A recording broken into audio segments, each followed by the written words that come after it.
Hi everyone, thanks for all coming, and I'm really excited to be presenting to you all, of course, with the honor of your one and only Mr. Moline himself, the Star Wars, What Can Star Wars Teach Us About Democracy presentation. Again, this is one of the most biggest events I have planned throughout the entire year, so I'm super excited for how this is going to go and stuff. And with that being said, please welcome your one and only Mr. Moline. Yeah.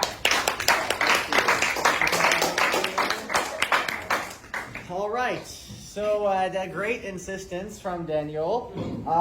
Many months ago, I agreed to give this talk because I think that Star Wars can tell us a lot about the world we live in, or actually, to be honest with you, the world we live in has influenced Star Wars, but I'm teaching you how Star Wars connects to our world because it's just awesome. So, what can Star Wars tell us about government? Well, through the scope and lens of different artists and stuff, we actually have found a way to connect our world with the fictional universe, and you as teenagers are a lot easier to teach in the scope of science fiction than me just telling you how our government functions. All right? So, with that being said, all of the systems that you see in Star Wars are almost exact replicas of what we've seen in our history. Hi, Ms. Rosenthal. How are you today? So let's just break this down real quick, right? So first of all, let's talk about the federal system versus the Confederate system. So we've all heard about the Confederacy of Independent Systems, right? There we go. A bunch of small planets that came together, disorganized, turned into one entity to fight the Unitary Republic. So, before the Clone Wars, right, the Republic was essentially a confederation, where all of the different planets had their own defense forces.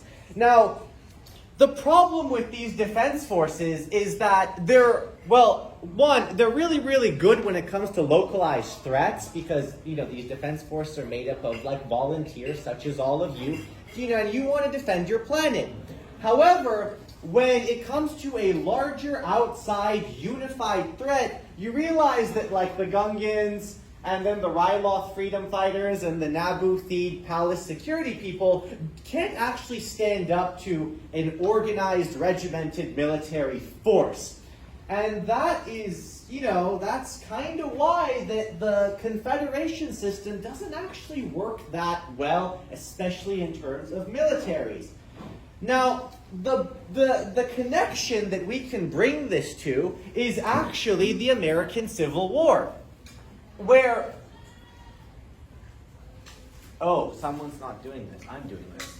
Right! The American Civil War, where essentially in the exact same way that the Clone Wars was between the Federal Republic versus the separatist Confederacy of Independent Systems, the American Civil War was literally the Federal Republic versus the Confederacy of States. It's like we're exactly the same.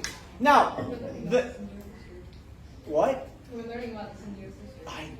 See, we have a great U.S. history teacher here. See, this is good. And now you're learning about a Star Wars club. So check this out. The South was essentially just, back then, states' rights were so much more, and states just really, really wanted to have, slaves, and it was really, really bad, and that's why they broke apart from the Union to fight against the federal government in the same way the CIS broke apart from the Republic to fight against overtaxation. Now, the Confederate Army was basically a bunch of state militia slapped into each other, and they were disorganized, they didn't really have any sort of solid logistics, they didn't have any manufacturing base to back them up, and they really couldn't sustain themselves for a long, drawn-out war because the Union was just so star-spangled awesome, and they had factories, and we had shipyards, and all they had was cotton, and then we beat the crap out of them righteously. They just couldn't stand up to a regular centralized federal force. Are we following so far? Does this make sense, Daniel? Yeah. Good. Now, in the same way, and I love really this slide. So, in a long drawn-out fight between two official systems, excluding guerrilla forces, because the Viet Cong will always beat the American military, in the same way the Mujahideen will always beat any sort of regular military in the mountains of Afghanistan, because guerrilla forces are superior to structured armies. When it comes to two centralized forces, all right, the one that is more organized, more centralized, will always win. And we see this with the Republic and its Grand Army of the Republic, which, by the way, the American Union Army was called the Grand Army of the Republic in the same way that... There's no way. Dead serious, bro. Wait, hold on. The Grand Army of the Republic and the Grand Army of the Republic both won in their civil wars. Grand Army of the Republic, Grand Army of the Republic, they both won. They're the exact, I'm telling you, like, look at, see, shock and awe of how Star Wars and real life, well, Star Wars is based on real life, but yeah, dude, they're both called the Grand Army of the Republic. I actually didn't know that. That's funny. All right, look at that. Wow, like, welcome TED Talk to my TED Talk. Nice. How are we doing, everybody? Yeah, we're still paying attention to this? Yes. Are you actually learning? Yes. Okay, cool. Let's talk about my next topic, which, by the way, Daniel, the video you sent me was, so I kind of did my own thing. Oh, yeah, that's fine. All right, so basically, another favorite conversation of mine is how much I hate corporations.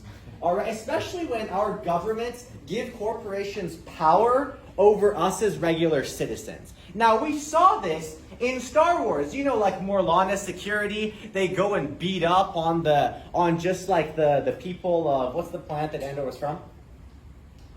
Corellia? No. No? Barracks? Barracks. Yeah. There we go. Thank you, Daniel. So, like these corpos, these corporate security officers, which are not actually like. Well, the one that living in. Oh no, that's Morlana one. No, Morlana 1 is the headquarters planet of Morlana Corporation.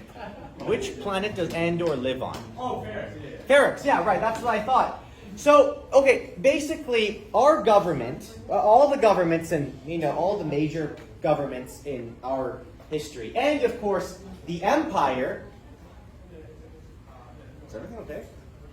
Oh, Daniel was just doing his thing. So, the Empire saw a bunch of these zones. Shush, let's get eyes on me, because I'm not doing this for free. I actually am. But, so the Empire was all like, they looked at the galaxy and they were all like, there's a bunch of these little small spots that we don't actually want to spend our money on to quote unquote civilize, right? So what they did was they essentially sent a corporation, right? Because it's extremely expensive. Like you know, the Empire doesn't want to send stormtroopers, Imperial Army soldiers, a fleet of Star Destroyers. They'd rather just have a corporation, and they tell the corporation, we're not going to tax you. So you can go do whatever the hell you want, all right? And this is the exact same as the Trade Federation, where they were allowed to conduct business, and their business was essentially extorting smaller planets with planetary defense forces to get rich quick, basically. To get rich quick. Now, this is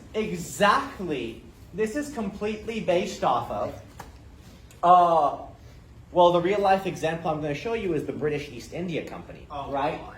But the case study, again, Trade Federation, Morlana Corporation, they were allowed to operate tax-free, and they got certain privileges, like literally killing people without anyone being all like, I don't think you should do that, because corporations suck. And even though they have the right to protect themselves, again, they shouldn't be bullying, like, us, public citizens of the galaxy and of Earth. And a government should be the one that actually, is, over us. Anyways, what? Oh, I forgot I'm operating on two computers. So there's Morlana 1, Corporate Security Headquarters. They're the baddies. And when they mess up, who takes over, everybody? The Empire? The Empire, right. When they messed up royally, it was the empire that took over in the exact same way about the British East India Company, right? So the EIC was basically a corporation that the British Empire, now the British Empire is looking at India and they're all like, oh my God, it's going to be so expensive to beat the crap out of these people and steal their money. Why not just give it to a corporation? So the East India Company was like, we'll do it. We'll beat the crap out of the Indians and give all the money to you. And the British government was all like, fantastic. Go to India and steal everything from them. So the EIC sailed from Great Britain all the way to India, and they basically hashtag half genocided them, half forced them into submission. And essentially, it was a corporation. Now, this corporation got so massive that the standing army of the British East India Company became 250,000 people. That is twice the size of the standing British army at the time. A corporation had twice the soldiers as the country it came from. That's insane. On top of that, it had 100% governing capacity of India, all right? And it was valued at $7.9 trillion, which, by the way, Amazon currently is valued at 1.49, Tesla 738 billion, Microsoft 2.75 trillion, Apple 2.94 trillion. Adjusted for inflation, this one corporation that literally George Lucas took the whole idea of the Trade Federation and then Disney, Morlana won, was 3 times larger than any corporation that we see today. And it got so big and violent that it actually lost control, and it was taken over by the British government as an exact parallel that we saw that Morlana Corporate Security was taken over by the Empire because they were just crap at their job. Okay? Are we following so far? Yes. Are you learning? Yes. Good. Yeah. All right, so term limits. Term limits. Again, we're making those parallels between government, everybody. Now, with Palpy Boy, be wary of your pal. Be wary of your friend Palpatine and your pal, friend Patine.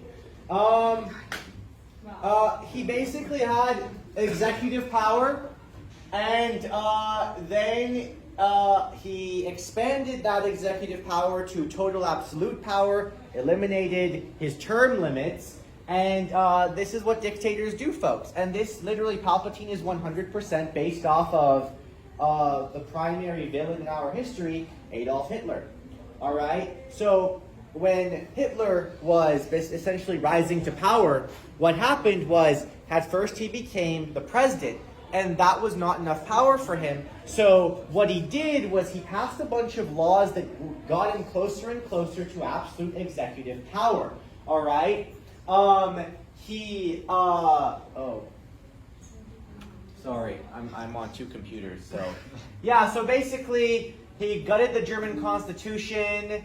Ultimately, like Palpatine, Hitler weakened and nullified all meaningful personal freedoms, passed laws that gave them emergency powers, and merged the position of Chancellor with the President, ultimately creating the unelected position for life, Führer.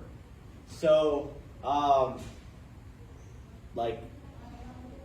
direct parallel between the universes, to be honest with you.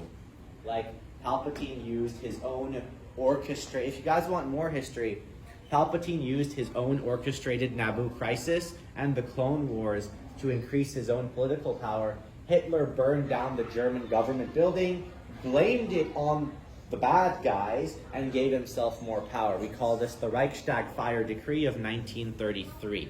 So literally parallel. So Star Wars is literally based on this, yeah. What was the decree Palpatine gave? It was called. What was it called again? Palpatine gave that created the Empire and tore down the Empire. I forgot. I'm not that much of a nerd, sorry. Oh. Oh, really? Really?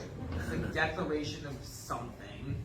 The Declaration of your mom. No, just kidding. Get wrecked. All right. Okay. So, what are we doing at this point? Are we done? Oh, hell yes. Wait, is that it? Yes. 1 second. Let me go. Did This I one- miss a that's the last slide? That's the last slide, yeah. Oh wait, cool.